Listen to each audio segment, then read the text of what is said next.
அல்லாஹ் மலிக், என் அன்பு குழந்தையே, உன் வழித்துணை சாயப்பா பேசுகின்றேன்.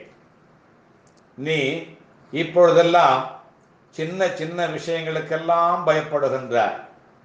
இது தவறோ, ஒருவேளை இது பாபமோ, நான் துரோகம் செய்துவிட்டேனோ, மனதளவில் தப்பு செய்தேனே தவிர மற்றைய தவறுகளில் நான் ஈடுபடவே இல்லையே, ஒருவேளை இதனால் என்னை தண்டித்து விடுவாயோ என்றெல்லாம் புலம்புகின்றாய்.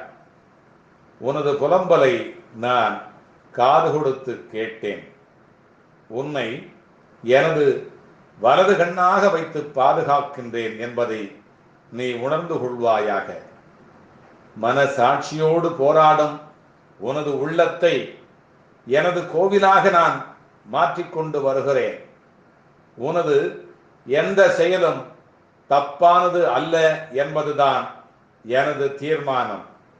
எனவே உனது செயலுக்கு நீயே உன்னை குற்றவாளியாகவோ தீர்ப்புக்கு உட்படுத்திக் கொள்ள வேண்டாம் என்றும், செய்வது அனைத்தும் எனக்கு தெரிந்தே நடக்கிறது என்பதை மட்டும் தெரிந்து கொண்டு இனிவரும் காலங்களில் நம்பிக்கையோடும் பொறுமையோடும் செயல்படுவாயாக.